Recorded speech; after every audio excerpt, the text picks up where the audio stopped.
Hello everyone, इस video में हम सीखने वाले हैं वैद्युत धारा के बारे में। ये एनसीईआरटी बुक का अध्याय 3 है और ये वीडियो बहुत यूजफुल होने वाला है हिंदी माध्यम के सभी विद्यार्थियों के लिए, चाहे वो किसी भी बोर्ड से हो, राजस्थान, यूपी, एमपी, बिहार, दिल्ली, छत्तीसगढ़ या सीबीएसई में भी किसी के पास हिंदी माध्यम हो। तो आइए करते हैं शुरुआत दो शानदार मोटिवेशनल पंक्तियों के साथ। मेहनत जितनी कड़ी होगी, सफलता उतनी बड़ी होगी। तो आइए जम के करते हैं मेहनत और प्राप्त करते हैं सफलता। हमारा जो अध्याय है उसका नाम है विद्युत धारा। आप सबको विद्युत धारा की परिभाषा पहले से पता है। विद्युत धारा का कारण है गतिमान आवेश। जब भी आवेश प्रवाहित होते हैं, आवेश गति करते हैं, तो हम क्या कहते हैं, वहां पर विद्युत धारा है। ठीक है ये बात। अब विद्युत धारा हमारे दैनिक जीवन में बहुत जगह उपयोगी है। जैसे अभी हम इंसानों की अगर बात करें तो क्या इंसानों के अंदर भी विद्युत धारा पाई जाती है? सबको ब्रेन की वर्किंग पता है ना? न्यूरॉन्स में इलेक्ट्रिकल सिग्नल भेजे और रिसीव किए जाते हैं, तो क्या यहां विद्युत धारा पाई जाती है? और ये विद्युत धारा जो है ये माइक्रो एम्पियर की कोटि की होती है, अति अल्प होती है, लेकिन यहां विद्युत धारा होती है। आगे बढ़ते हैं इससे। घर में जो उपकरण काम में आते हैं, टीवी है, फ्रिज है, वॉशिंग मशीन है, एसी है, कूलर है, इनमें जो धारा होती है वो कुछ एम्पियर की कोटि की होती है। जैसे 5 एम्पियर धारा हो गई, 10 एम्पियर धारा हो गई, 15, 20, 25 एम्पियर धारा हो गई। इस तरह की धाराएं घर में जो भी वैद्युत उपकरण इस्तेमाल किए जाते हैं उनमें हमें जरूरत पड़ती है। और अगर हम तड़ित को देखें तो इसमें तो कई हजार एम्पियर कोटि की धारा होती है। हालांकि ये धारा परिवर्ती होती है और इस अध्याय में हम अध्ययन करेंगे स्थिर धारा का, ऐसी धारा का जिसका मान क्या रहे, नियत रहे। हमारे जो वैद्युत साधन घर में हम इस्तेमाल करते हैं, फ्रिज है, टीवी है, वॉशिंग मशीन है, इनमें भी परिवर्ती धारा इस्तेमाल होती है, जिसे प्रत्यावर्ती धारा कहते हैं। वो हम आगे पढ़ेंगे। ठीक है, तो अब जानते हैं विद्युत धारा की दिशा के बारे में। धन आवेश जिधर गति करेंगे, विद्युत धारा की दिशा उसी दिशा में ली जानी चाहिए। इसी प्रकार ऋण आवेश जिधर गति करेंगे उसकी विपरीत दिशा में विद्युत धारा की दिशा ली जाएगी। ये पुराने समय से परिपाटी मान ली गई है। हमें याद रखना है कि धन आवेश जिधर गति करते हैं विद्युत धारा की दिशा उधर ही लेनी है। ऋण आवेश जिधर गति कर रहे हैं विद्युत धारा की दिशा उसकी विपरीत दिशा में लेनी है।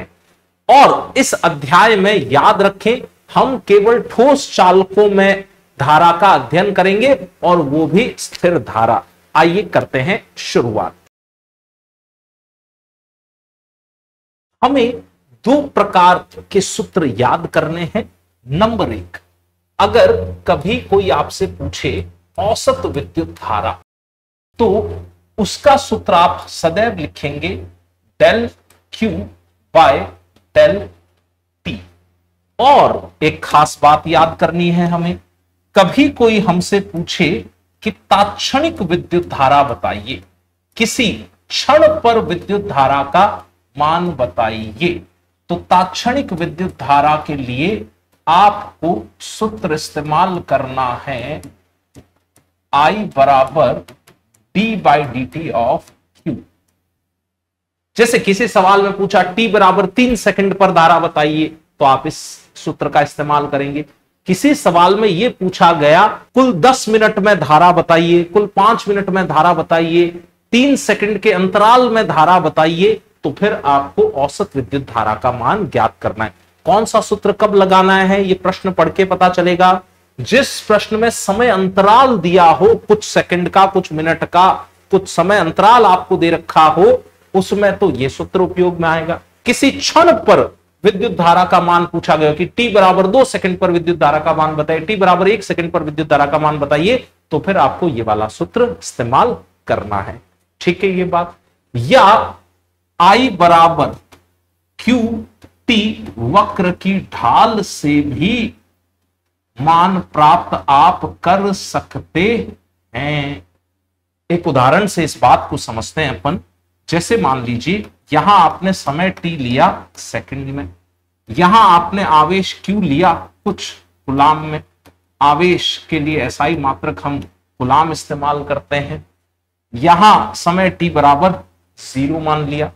अब आपने ऐसा मान लीजिए कोई ग्राफ बनाया, मानिए कि ये 5 सेकंड का समय है, ये मान लीजिए 20 सेकंड का समय है, ये 25 सेकंड दिखा दिया, यहां मान लीजिए आपने 40 दिखा रखा है। ऐसे ही समझने के लिए हम एक सवाल बना रहे हैं। अब यदि कोई आपसे पूछता कि बताओ t बराबर 2 सेकंड पर विद्युत धारा का मान कितना है, सवाल ध्यान से सुनिए, सवाल ये जिक्र कर रहा है, ये पूछ रहा है कि बताइए t बराबर 2 सेकंड पर विद्युत धारा कितनी है। I बराबर बताना है जब समय हुआ हो t बराबर 2 सेकंड, ये मान हमें ज्ञात करना है। चूंकि किसी विशेष क्षण पर पूछा गया है इसलिए हमें इस सूत्र की जरूरत पड़ेगी। अब QT वक्र की ढाल लेनी है, ढाल लेना हमें आता है। t बराबर 2 सेकंड पर ढाल देखें या इस पूरी रेखा की ढाल देखें, ये ढाल तो समान यानी है। ढाल कैसे निकालते हैं, आप इस रेखा की ढाल निकालने के लिए क्या tan थीटा का मान निकालेंगे, इस त्रिभुज में tan थीटा का मान निकालेंगे तो 40/5, यानी कि ये धारा का मान आना है 8 एम्पियर। क्या ये बात समझ में आई आपको? अच्छा, ऐसे ही अगर मैं आपसे प्रश्न पूछता कि आप मुझे बताइए t बराबर 9 सेकंड पर कितनी धारा है, मैंने आपसे एक प्रश्न पूछा भाई I बराबर बताइए जब समय t बराबर 9 सेकंड हुआ हो, तो t बराबर 9 सेकंड वाला क्षण माना यहां कहीं आया। अब इस जगह अगर आप इस वक्र की ढाल देखें तो इसकी तो ढाल शून्य आई है। ढाल शून्य आने का मतलब धारा का मान कितना हो गया है, शून्य हो गया है। ये भी चीज समझ में आ गई। अच्छा, अगर ये बात समझ में आई है तो एक और सवाल मैं आपसे पूछना चाहूंगा। यदि मैं पूछूं कि t बराबर 22 सेकंड पर आप धारा का मान ज्ञात कीजिए, तो आप क्या उत्तर देंगे भाई? t बराबर 22 सेकंड पर देखें तो ढाल का परिमाण वैसा ही आएगा जैसा इसमें आया था, लेकिन ढाल बस ऋणात्मक आएगी। आपको पता है इस रेखा की ढाल धनात्मक और इसकी ढाल ऋणात्मक है, यानी कि धारा का मान आप लिखेंगे -8 एम्पियर। -8 एम्पियर सिर्फ ये बात दिखाता है कि पहले अगर आपने धारा की दिशा ये ले रखी थी तो अब धारा की दिशा उल्टी हो गई है।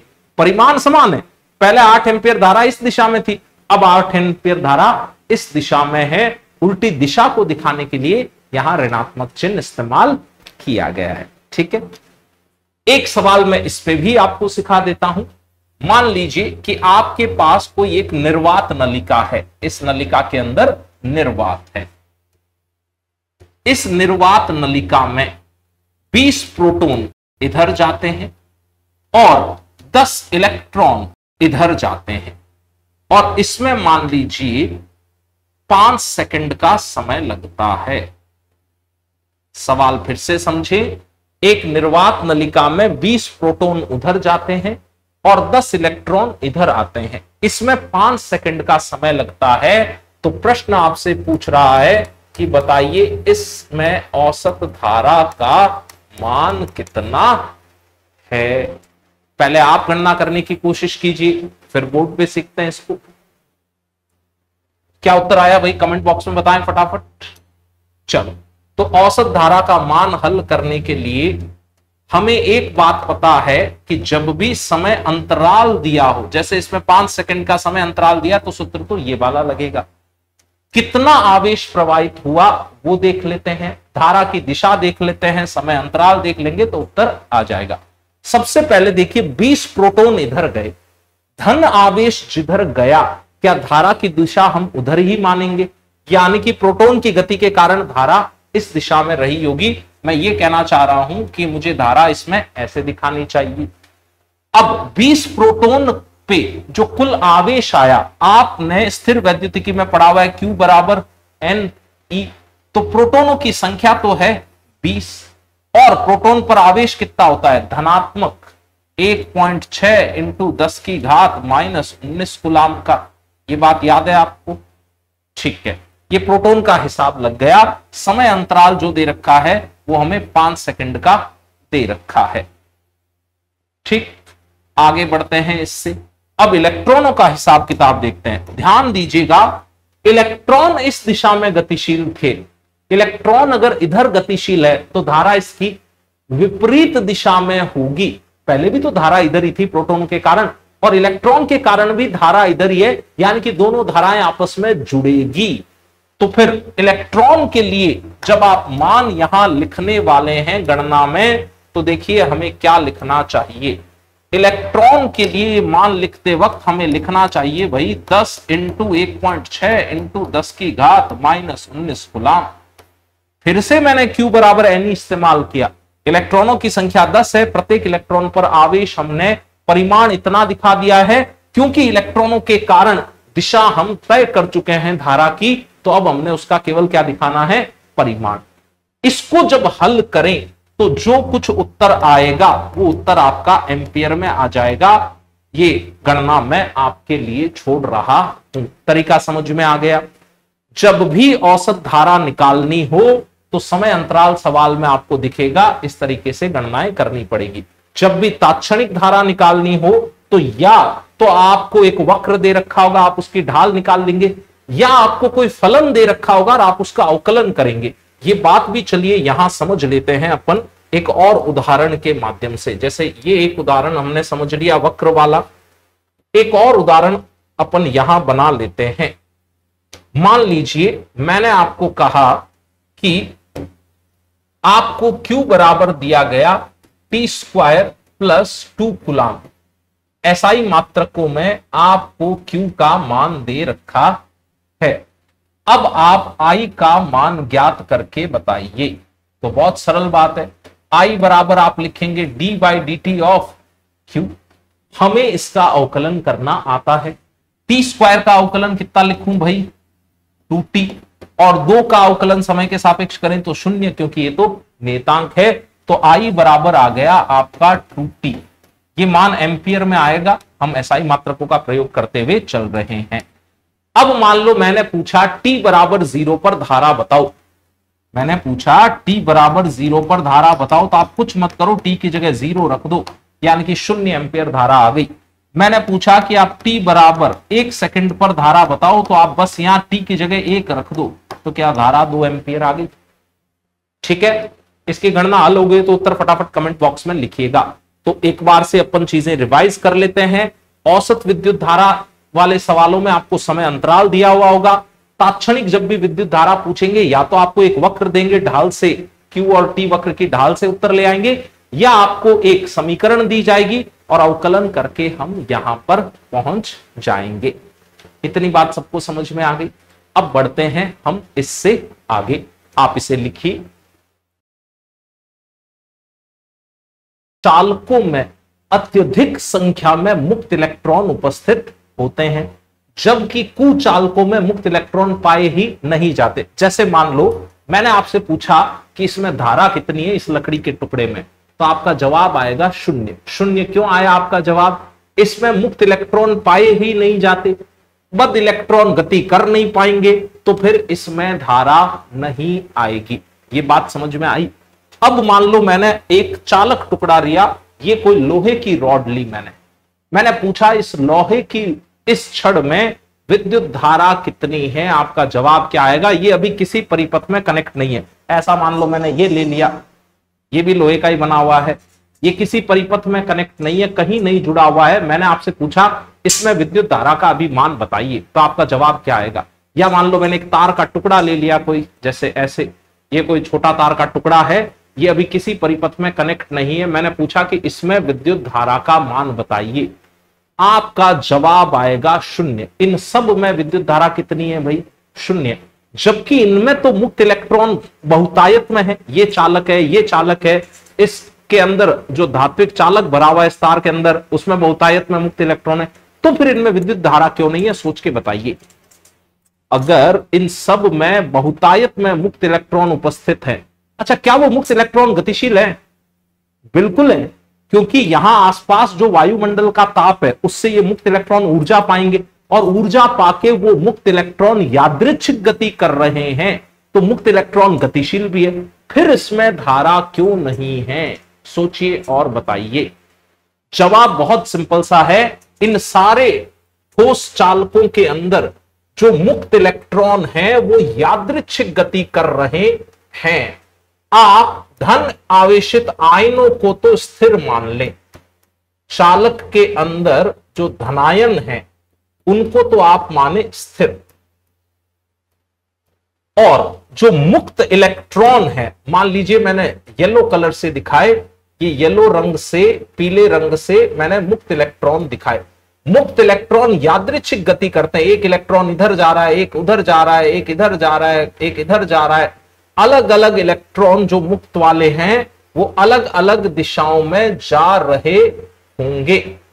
इन मुक्त इलेक्ट्रॉनों की यादृच्छिक गति होने के कारण अगर आप कोई एक काट क्षेत्रफल इसमें मान लें, जैसे मान लो आपने यहां कुछ काट क्षेत्रफल माना ऐसा, तो इस काट क्षेत्रफल से प्रति सेकंड आने वाले इलेक्ट्रॉनों की संख्या और जाने वाले इलेक्ट्रॉनों की संख्या बराबर होगी, क्योंकि गति तो यादृच्छिक हो रही है ना, तो कोई इधर जा रहा है तो कोई उधर जा रहा है, कोई इधर तो कोई उधर। इस कारण जो परिणामी धारा लिखेंगे आप इस काट क्षेत्रफल से, वो कितनी लिखेंगे? शून्य, क्योंकि 10 इलेक्ट्रॉन अगर इधर गए तो 10 इधर भी गए हैं उस क्षण पर, तो फिर परिणामी धारा हो गई शून्य। क्या ये बात आपको समझ में आई? इसलिए इन सब चीजों में कोई परिणामी विद्युत धारा नहीं है। आप यहां इनका कोई काट क्षेत्रफल मान ले तो उसमें प्रति सेकंड अगर 1000 इलेक्ट्रॉन इधर गए तो 1000 इधर भी गए हैं, प्रति सेकंड अगर 3000 इलेक्ट्रॉन इधर गए तो 3000 उल्टा भी गए हैं, इसलिए इसमें विद्युत धारा कितनी आएगी? शून्य। हाँ, जब परिपथ में चालकों को जोड़ देंगे तो इलेक्ट्रॉनों की गति अलग तरीके से होगी और उसके कारण विद्युत धारा मिलेगी, वो हम अगले वीडियो में पढ़ेंगे।